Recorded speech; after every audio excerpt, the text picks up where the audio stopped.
Google Play Music. The Latino Media Collective is recorded in WPFW studios and airs Fridays at 1 p.m. on WPFW, Washington. Welcome to On the Margin with E. Ethelbert Miller. My guest today is Aaron J. Johnson. Aaron J. Johnson is the chair of the Department of Music at the University of Pittsburgh. He's also the author of Jazz Radio America, published by the University of Illinois Press. How are you doing this morning, Aaron? I'm doing great. Happy to be here. Okay, I'm happy you're here. Okay, I want to take you back, Aaron, about your early radio days. Take you back to high school in Tacoma Park, Maryland, back when you were working at WGTS FM. Talk about this early career and interest in radio. Yeah, actually, I'm a DC native, McKinley Tech High School, class of '76, and That's a shout out, right? yeah, heck yes, that's a shout out. And uh, I was actually a double major in high school. We had a music major program, and we also had a pre-engineering program. So I was already into circuits and uh, motors and all kinds of electronic stuff, and so very much so. And one day, as a musician, I was wandering around the campus of Columbia Union College, where they had this radio station, WGTS, which I don't even think I knew about at that time. I was out there looking for a concert by a brass ensemble, and stumbling in the dark, I saw this inside a radio station. Knocked on the door because I figured they might know where the concert is. Uh, the end of the story is they took me in like I'm like, whoa, can I look around this place? Sure.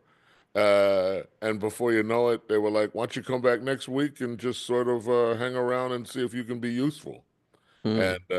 And the last couple of years in high school, I worked at that radio station. I got my engineering license from the FCC down on M Street back in the day.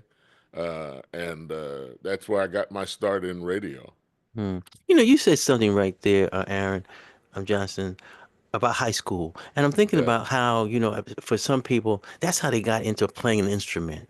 They yeah. got into the band and things of that sort. I was wondering when you look at high schools today, is that quality there? Like I know that sometimes some schools are phasing out the arts, or didn't have the instruments or not enough money to put a band together.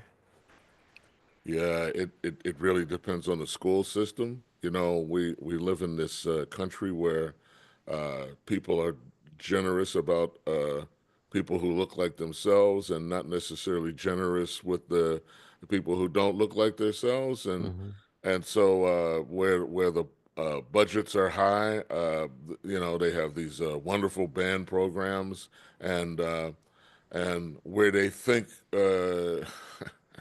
where they think people got to get back to basics, they cut all the band programs. Hmm. We had a wonderful music program at McKinley Tech. We had three wonderful music teachers. We had four wonderful music teachers and a music faculty. Can you imagine that? Hmm. Yeah. Hmm. We had vocal majors. We had instrumental majors.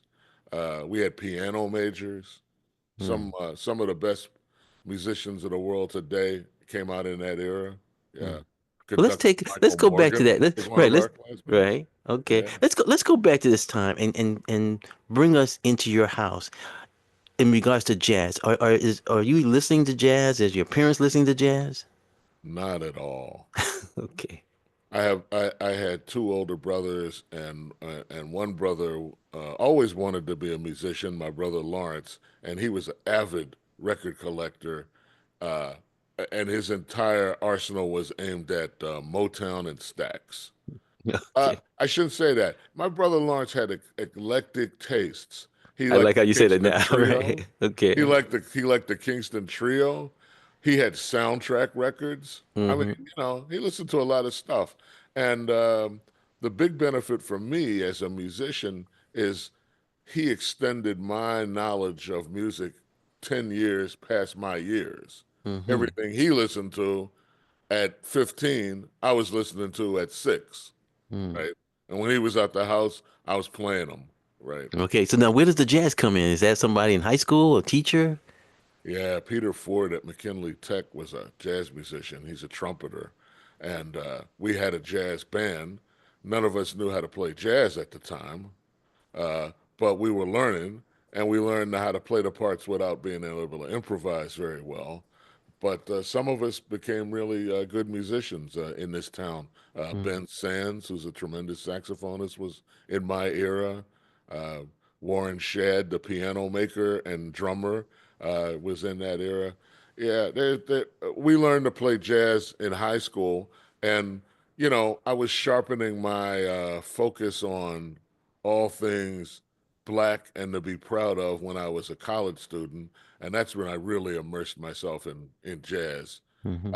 I really wanted to be good at it, and I played a lot of it on college radio back Mm. then too. Okay, let's talk about this. So, are you listening to any jazz shows, any programs on radio?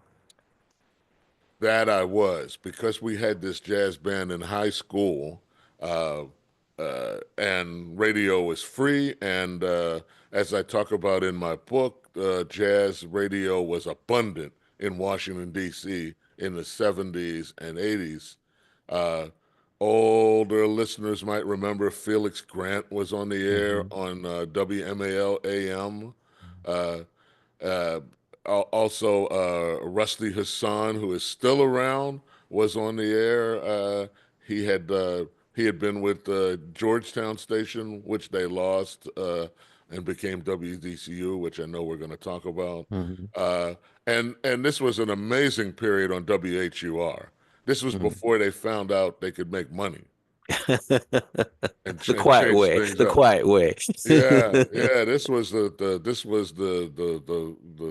what did they call it? The Ebony Lifestyle System. Hey, Yeah, hey. and it was amazing. So I remember listening to WHUR, and I had a tape recorder. I'd Hmm. grab all this stuff, this equivalent of Pure Shuffling the Hmm. Day, I guess. Well, I, let's talk about you. You have ability to play instruments. It's okay. You're listening to radio. yeah, Is there trombone. anybody that you say okay that you want to sound like? Uh, Curtis Fuller.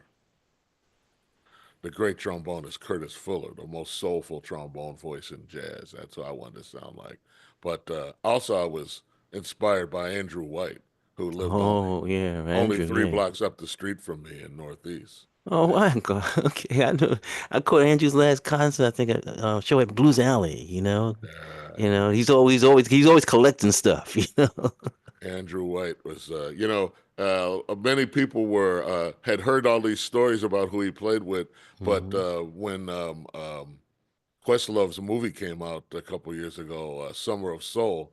There you had it. There was Andrew White playing with Stevie Wonder. Like Hmm. everybody said, Andrew White played Right. with Stevie Wonder. Yeah. Because I remember when people say Andrew White, you think of John Coltrane because he did. I think he transcribed all the songs of Coltrane. I think at one time. Andrew White was an amazingly gifted cat, man. He Mhm. could do anything, and he could write. He could listen to a John Coltrane solo and write it down. That's a unique skill.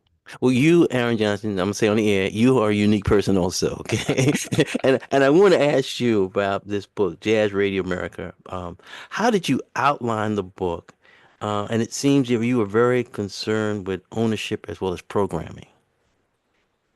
Mm. Yeah, I had a lot of ground to cover.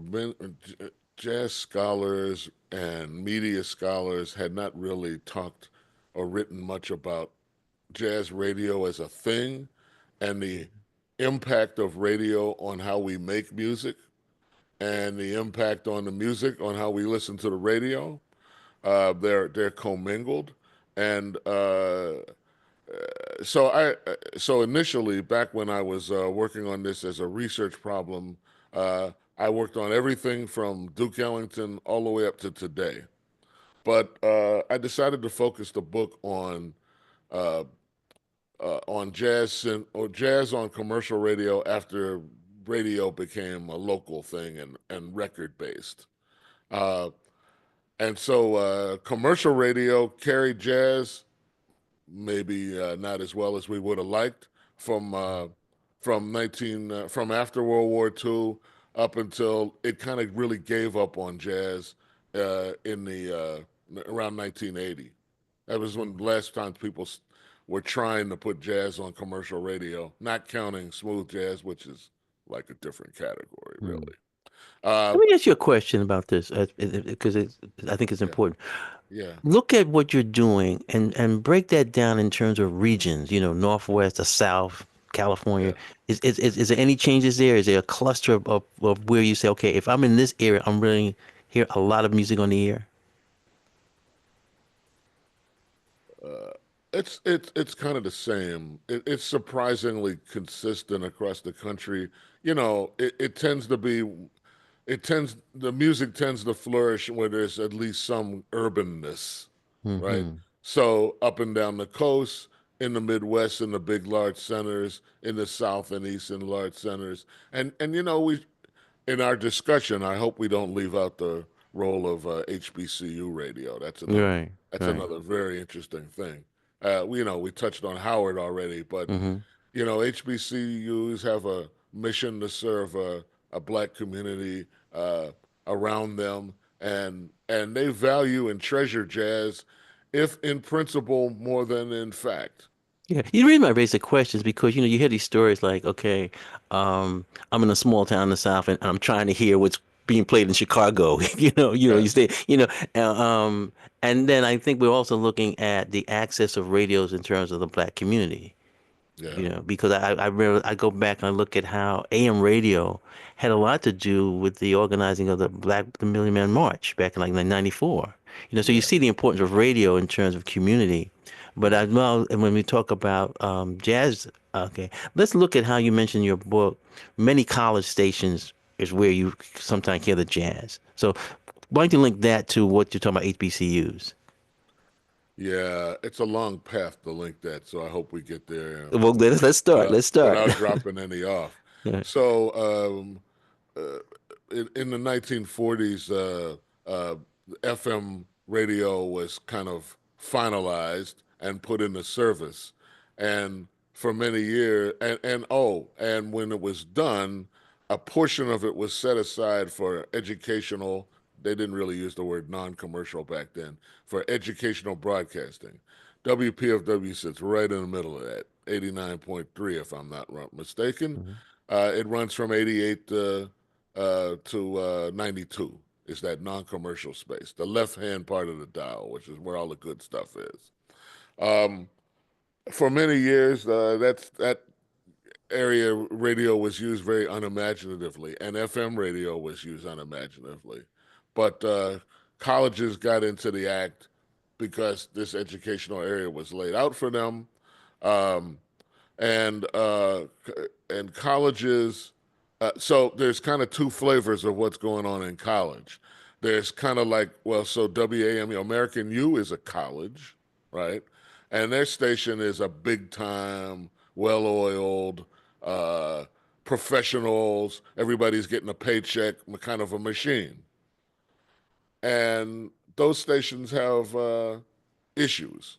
They have issues about how they're going to make that payroll, how they're going to pay the bills for all things considered, how they're going to pay the bills for Car Talk and all those shows.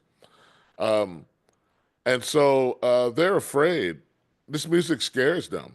This music, although they have people there who love jazz, the music scares them, and they're afraid they're going to lose audience if we're listening to Albert Eiler or something like that.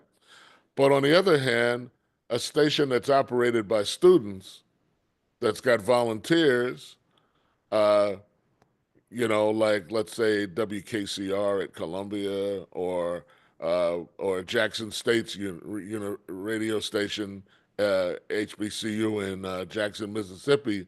Uh, they don't have such expensive budgets to make, and they're doing what young people are supposed to do. They're checking out new stuff, and they're playing it on the radio. And so it's the community radio stations like WPFW, like WRFG in Atlanta, that have volunteers, that have that are where you can find stuff that you can't find on the more professional stations. Hmm. Let me ask you this question, Aaron Yeah, Johnson. yeah. Why did you begin your book writing about WBGO in Newark, New Jersey? Because WBGO, the flagship of public radio stations that play jazz, serving the largest community of jazz musicians in the world, the New Yorkers that I was among and loved so much, um, was undergoing a crisis. And the crisis had a lot to do with who they thought their audience was and who they thought they served. And that crisis was playing out really publicly. And I thought it indicated both the good and the bad about jazz on public radio, which is part of the non-commercial space. Yeah, so that's why I talked about them. Uh, they were in the middle of a crisis that really exacerbated the difference between the people who were getting paid there and the people who were volunteering there. Hmm. Yeah. Okay.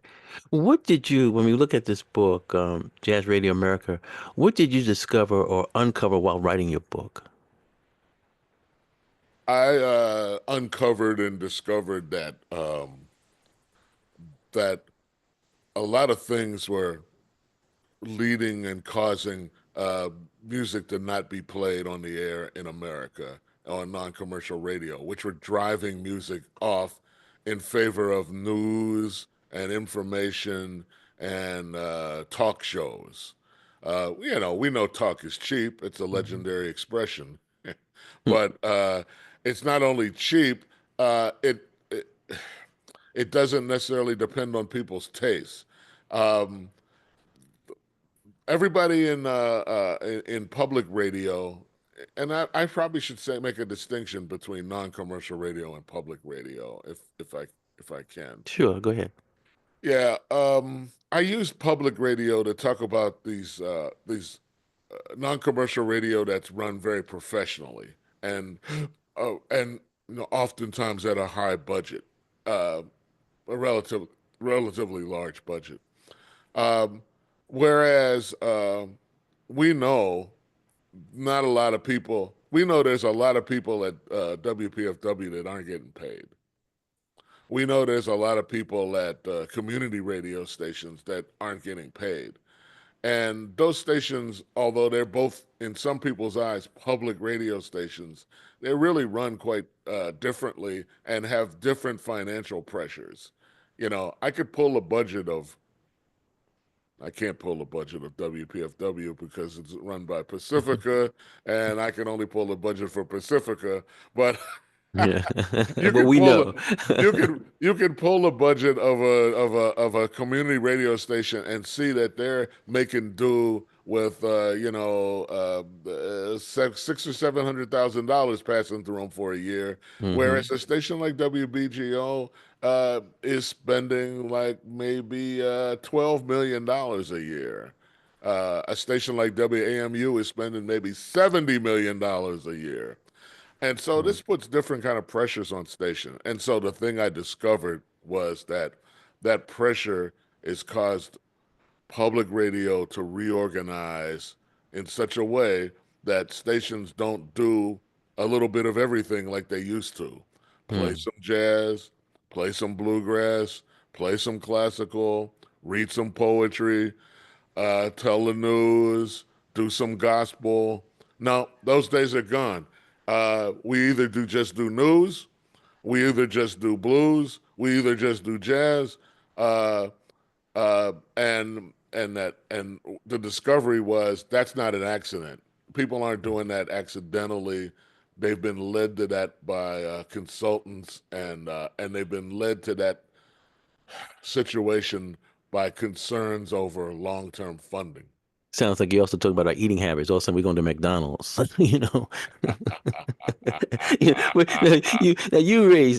Aaron, you raised two very important questions in your book. And one is, why does some jazz music get played on the radio? Why doesn't some not get played? That's one question. Why don't you deal with that question? I'll ask you the second one after that. Yeah, it's the central question, right? Why does some get played and why does not some get played? And again, I relented to professionalism in radio. The less the organization is concerned with professionalism, the more open they are to telling the truth about the music and using the music as they see fit. Hmm. Uh, if they're very concerned about professionalism, they want what's on the air at this moment to sound like what's on the air in the next moment. And Hmm. they're looking for consistency. And so when you're looking for consistency, you narrow the range of music down to certain styles.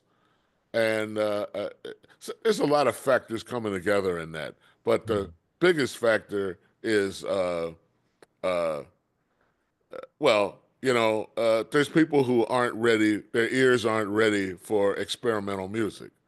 Okay, well, when I was going to tell the ear because I remember Mira Baraka said this. Mira Baraka said, "Yeah, I can get into like John Coltrane with my favorite things, Love Supreme." But when he got into the album Om, he said, Yes, I couldn't go there." And so you figure, for example, you put on that and you got a show and you like, you trying to raise money, you know. that's right.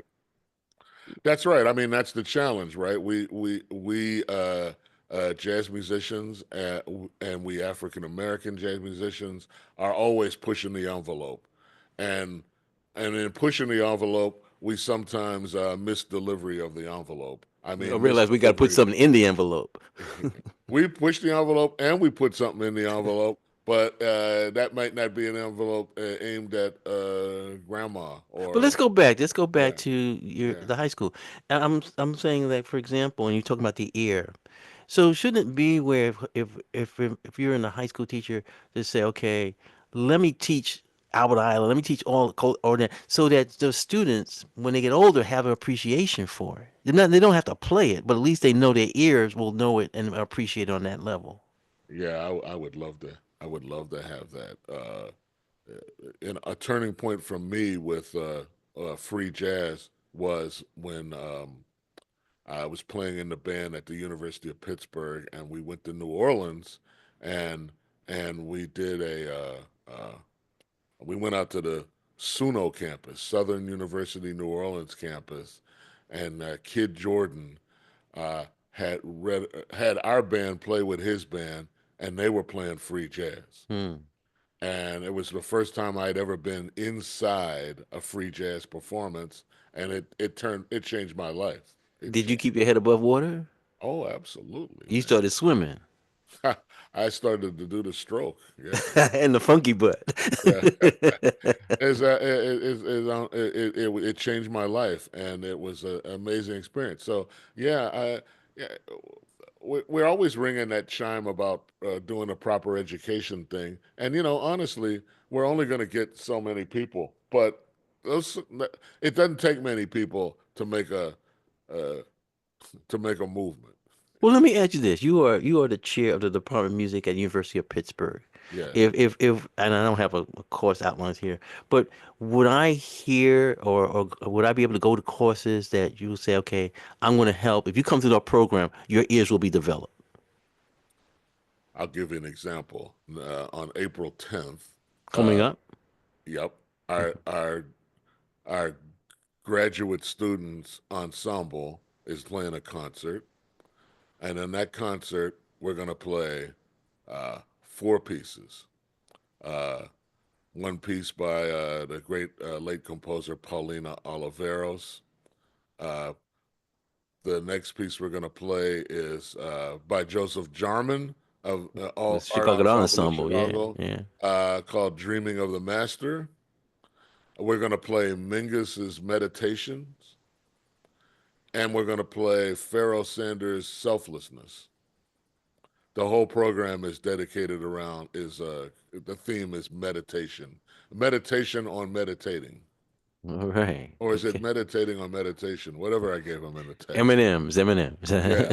So it can be done, and we will be doing that. Yeah, Mm, absolutely. okay, that's something to keep up. The other question before we go to a break, Aaron, is Ooh, you asked this question: how does music and ideology interact, and how does that play out on radio?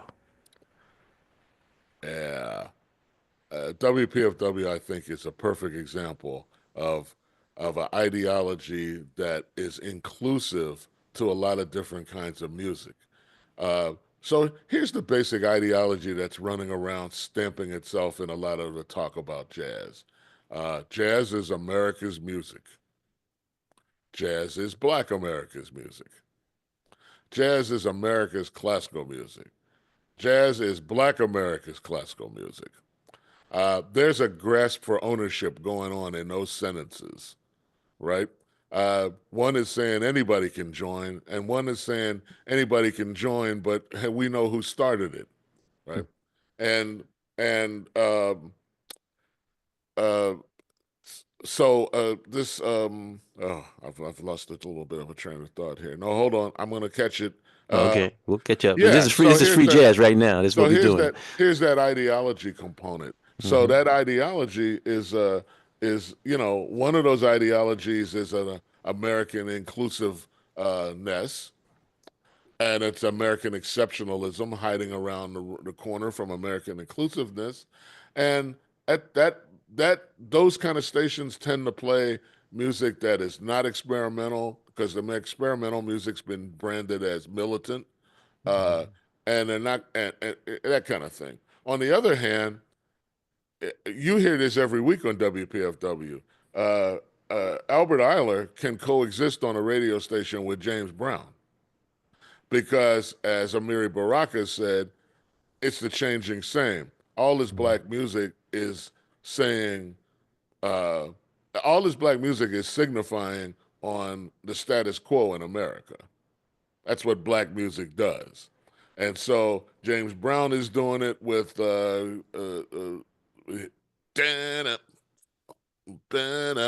and Albert Eiler or Oliver Lake are doing it with their music. Yeah. And so the ideology of a community radio station is inclusivity and resistance, a resistance to oppression. And that puts all that music on the table together. How does that music play out with what we see with today? Like I remember sometime I would have a hard day and I would come home and I said I got to clean my ears out, and sometime I put on a little Sun Ra or something like that. But it seems as if we're in a place where a little bit beyond Sun Ra,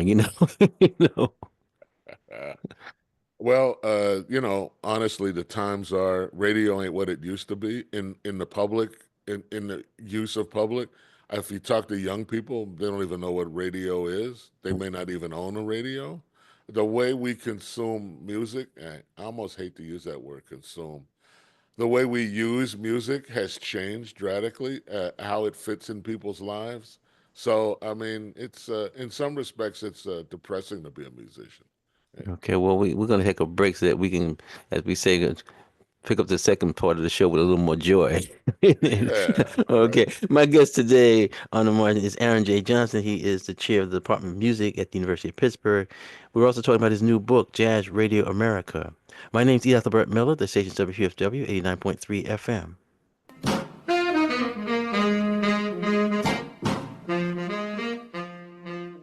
Peace! This is your social justice calendar for the week of March 31st, 2025. On April 4th from 6 to 8 p.m., the Sincere 7 presents a community conversation and film screening of an independently produced film by Try Carswell. This will be located on Festival Center, 1640 Columbia Road, Northwest Washington, D.C. On April 5th at 1 p.m., the Palestinian Youth Movement and Answer Coalition, along with other various social advocacy groups, will march to demand a permanent ceasefire in Washington, D.C. For more info and updates, please go to marchforpalestine.org. Finally, on Sunday, April 6th at 7 p.m., Haile Garima and Sankofa Video and Books present Haiti on Our Mind, a bi-weekly community gathering showcasing artists and performers committed to liberation and justice, located at Sankofa Video Books and Cafe. More info can be found on sankofa.com. The WPFW Social Justice Calendar connects you with the heartbeat of grassroots activism in the DMV. Submissions can be emailed to socialjustice@wpfw.org.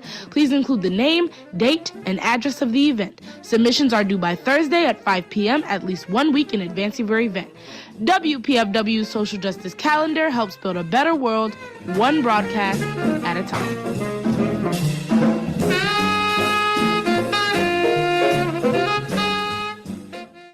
Okay, we're back on the margin with Aaron J. Johnson. We're talking about his book, Jazz Radio America. Um, Aaron, let's look at maybe a little two, three case studies and go back. I want to talk about first WHUR. Take us back to Uh, 1971 and Phil Watson. yeah, What's unique about that? I mean, it's a station that's given to Howard, I remember when it first went on the air, it was nothing but jazz. nothing but, nothing but. Yeah, WHUR was you got to put yourself in the moment. Uh, Black folks were getting into power and owning radio stations. In 1967, there were only nine stations owned by blacks in the entire country. It's ridiculous, and so there was this drive that was connected to the civil rights movement and Black Power for Black ownership, and so Howard getting a station was a dream come true, and and everybody who thought radio could change lives were drawn to stations like that, the WBLS in New York, uh, and were implementing all the stuff that they said they would do if they came to power. And then they came to power and realized they had to deal with like budgets and money and stuff. And so it immediately started to chip away at the amazing content that was on WHUR those first few years, Well, let's which look at was, something that in terms of that content. I remember, forget about the music. I felt that yeah, what was really carrying the station at one time was like the daily drum, the news the Daily Drum. drum, you know, Yes. you know, and Kojo Namde got his Kojo start Namdi, over there. right? Yeah. I Yeah. mean, you look up and that was where you went for Yes. international news, because you go back to the 70s. I'm also thinking of, Kwame Ture showing up around 1970 talking about the highest stage of Black Yes. power is Pan-Africanism. Yes. Yeah, that the WHUR had harnessed a radio station in in in the mission of Black power and social justice. It's absolutely amazing era. Hmm. So we asked a question. We look at this amazing era. How difficult is it to sustain it? Why do we look up and after a while, a station starts off one way, it moves, makes money and becomes successful, but then something changes because of that success.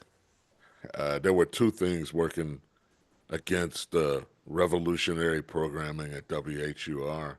Uh, one that let's just talk about one that affects like everybody, and that is the bosses get scared. The president of the university, as I remember, was the Cheek era, That's the and Republican era. yeah, yeah, exactly. And they had to go to Nixon for a chunk of their budget. And so it was like, well, can you guys be quiet when I'm talking to the president about what Howard needs? So you got that, and you got folks in our community that think stuff's going too far when they say Black Power is going too far. So that's always part of the picture. But also, excuse me, one of the quirks of the way the radio system is organized is that Howard had non-commercial community dreams, but was sitting in the middle of the commercial radio band. Hmm. Howard's 96.3 FM. Up there, you can sell commercials and make money. This is Washington, D.C. Back then it was Chocolate City. There's a lot of us to sell commercials to, you Hmm. know, to do Wings and Things ads back when Wings and Things was Things and things. That's a doing things. A Johnny Hodges album. Mambo sauce. Well, Uh, okay. so there were so there was a lot of money to be made. And one Hmm. day, I don't know what happened that day, but one day somebody in Howard woke up and said, that station could be making a couple of $1 million a year. Wouldn't that look nice on the budget? Hmm. Once you start thinking that way, you're starting to think I should be playing nothing any further out than George Benson. Well, let's make a connection. Yeah. Let's look at WHR and then let's look at the rise of BET. Any connection there? Oh, you saw exactly the same thing in the promises. Remember when when BET reaches its critical mass and starts to reach enough people that the money flows in watching what we do. And I'll give them credit. They tried. They tried not as gung ho as HUR and Ebony Lifestyle System and the Daily Drum, but they upped their jazz programming. The Jazz Discovery with the station's own Willard Jenkins was on. Uh, they bought really good programs like Frank's Place. Uh, they spent the money and what they got was ratings, and Right. they quickly retrenched, and that's the last you heard of what we're going to do for the community when we get ready. Hmm. Ultimately, BT was not even Hmm. in black hands anymore. Well, let's look at another station. Let's look at Yeah. WDCU. I used to have a show called Maiden Voyage on that a long time ago on that show. Talk about WDCU. Funny. Right. Shout out to Funny. She loved the trombone too, man. Oh, cut it out. We're on the air. No, I mean, I would always hear trombone music on her show, and I was like, man, she must know a trombone player because we don't never get that kind of love. That's why I'm just saying. Let's keep talking. WDCU was a wonderful station, and it came into ownership at a time when WHUR had slid off of its high cultural point that they were aimed at, and so there were a lot of lessons to be learned, and the station's programming was unbelievably beautiful. Jazz and gospel, that's basically all you heard on WDCU. That was where Felix Grant came to rest after AM wasn't there for him anymore. Uh, uh, and it was a shame. Really, it was a tremendous cultural loss to fill a budget hole when they sold WDCU. It could have been worse. They sold it to C-SPAN. Could have been way worse. The Christian right wanted that station bad in DC. Hmm. Uh, yeah, we're still recovering from the All loss of right. WDCU. Hmm. Well, in your book, Jazz Radio America, you write Yeah. about the jazz radio programmers and why are they so important? Well, they're between us and a whole array of recordings, a whole array of records that we don't know about yet. And so, how do we figure out uh, what what's good? How do we sift the truckloads of new records that are coming out? Uh, Back in the day, well, I should be specific about which day. Back in the 60s or so, there were maybe 300 jazz releases a year, you know, because you had to go through record companies to you had to get signed and then they had to pay it and you get stuff out.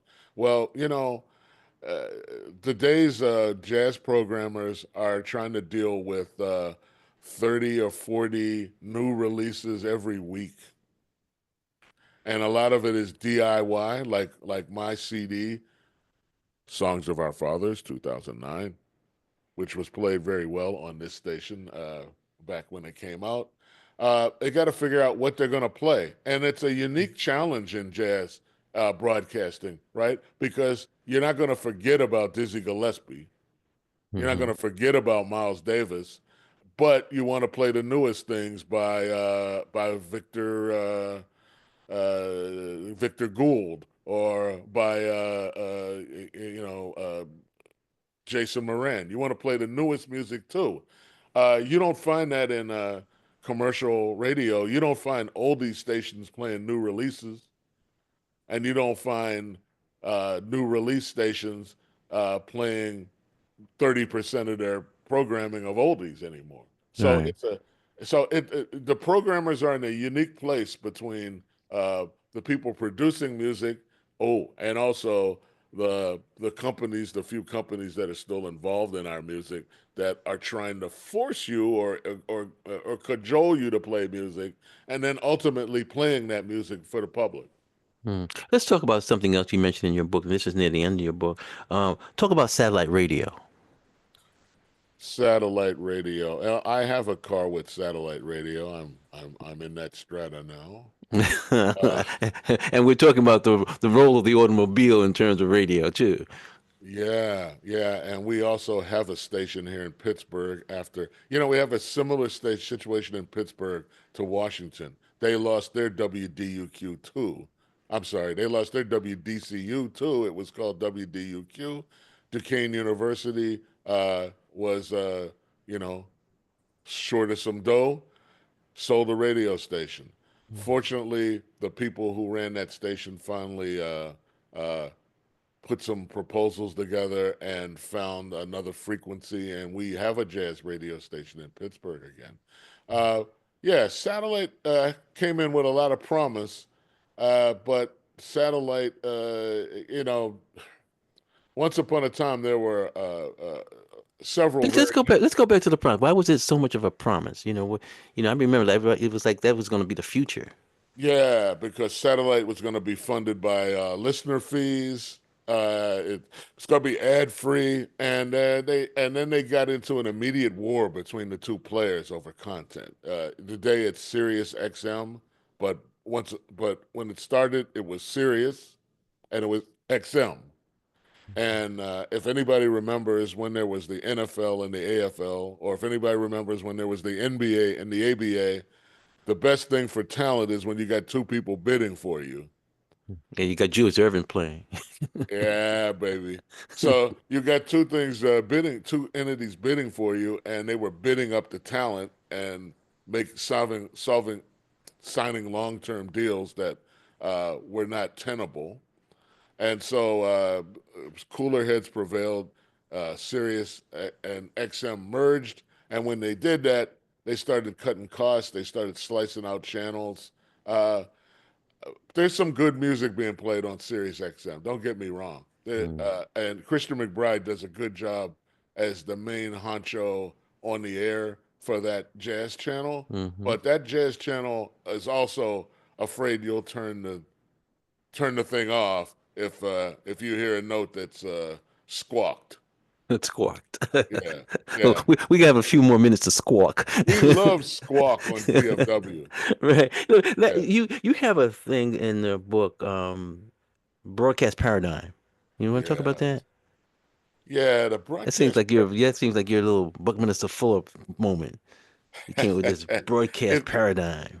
yeah, I'm a historian of a scholar, and the real money in scholarship is our theorists, people who say, oh, who opine, you know, I have come up with the reason why this stuff works. Well, I don't do that. I like to dig up stories and I then thought you were the guy who told us how the Earth goes around the sun. yeah, that's a good example of theory. I'd be the guy who says the evidence is that the Earth goes around the sun. Now, what's making it happen?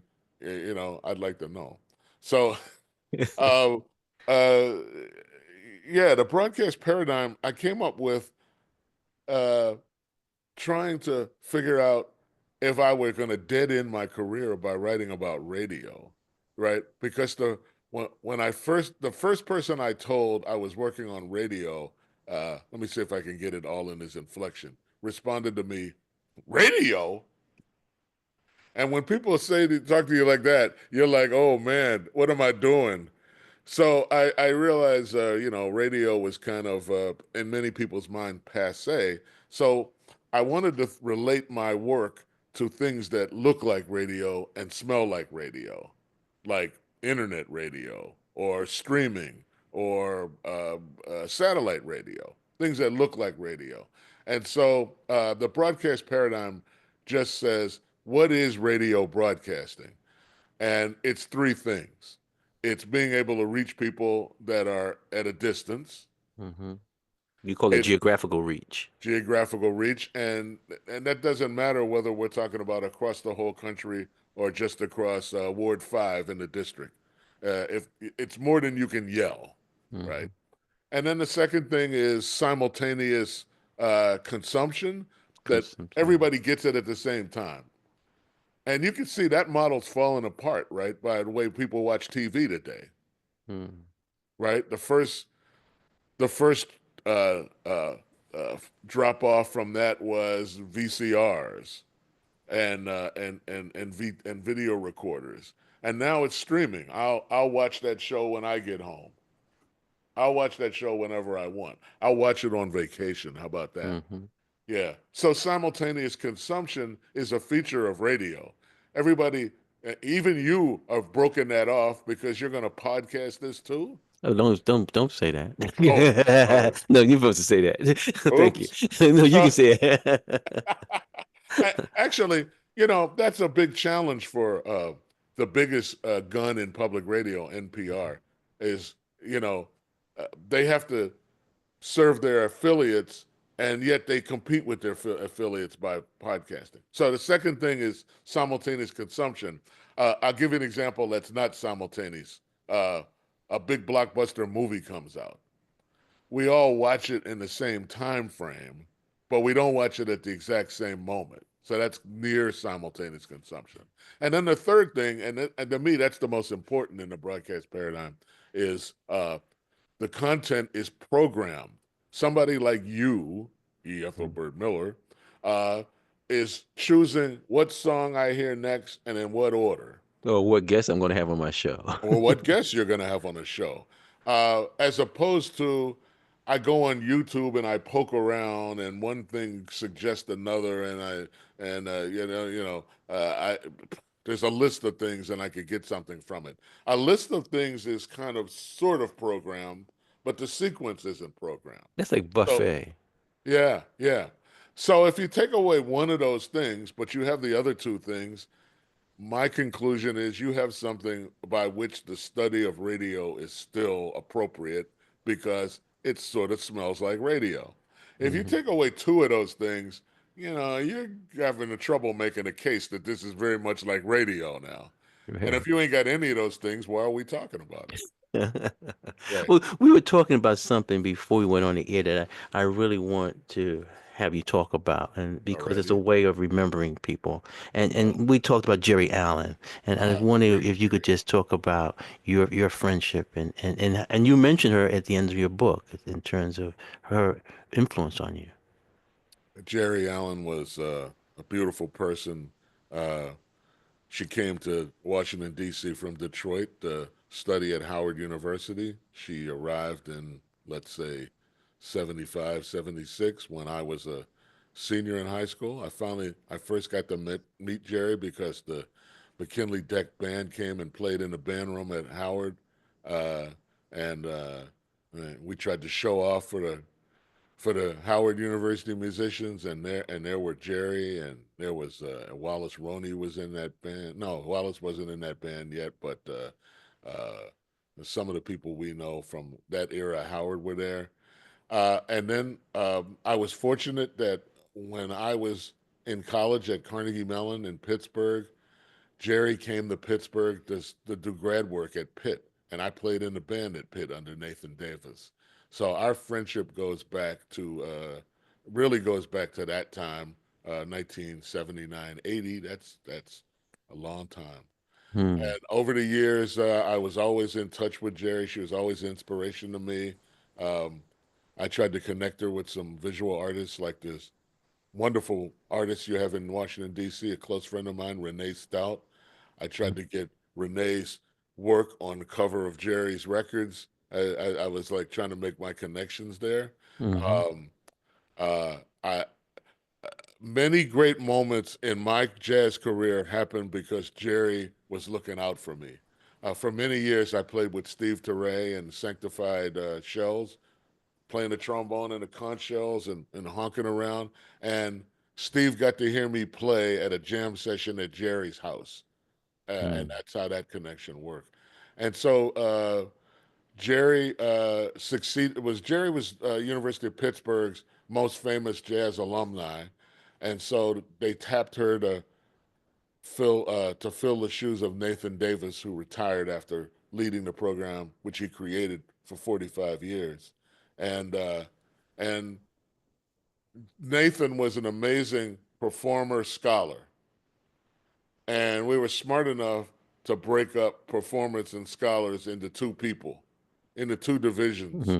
And so Jerry was our performer scholar, and I was a scholar performer and we hired another gentleman, Michael Heller. So we were Jerry hired me. So talk about stepping back into the moment again in my life. Jerry hired me at the University of Pittsburgh when I was fresh out of Columbia with my music PhD. Mm.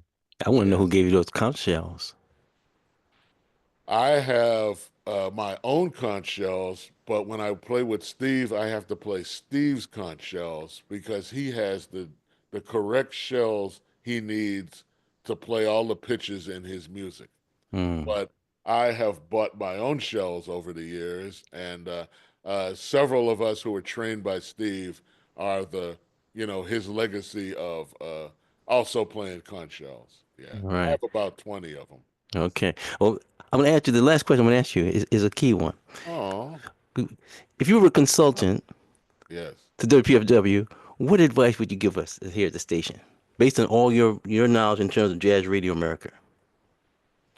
Uh, What should we be concerned about? well, that's quite a spot. That is quite a spot. Uh, let's ignore the fact that that I hate consultants. So let's ignore the fact that I hate consultants, and I would say be true to your mission. Be true to your mission. The mission is the mission wasn't pulled out of thin air. The mission was definitely needed. The mission continues to be needed. Do everything you can to fulfill the mission and don't lose sight of the mission. And we know the mission of WPFW. It's jazz and justice. Hmm. Yeah. Hmm. You know, that's why you there's a number of places that you went to acquire information. What are some of the good places to go in terms of archives, jazz archives? Well, there's three tremendous places right in Washington area. There's the Public Radio Archives out at the University of Maryland, which has stuff from all kinds of stations. Uh, there's, of course, the Smithsonian's archives.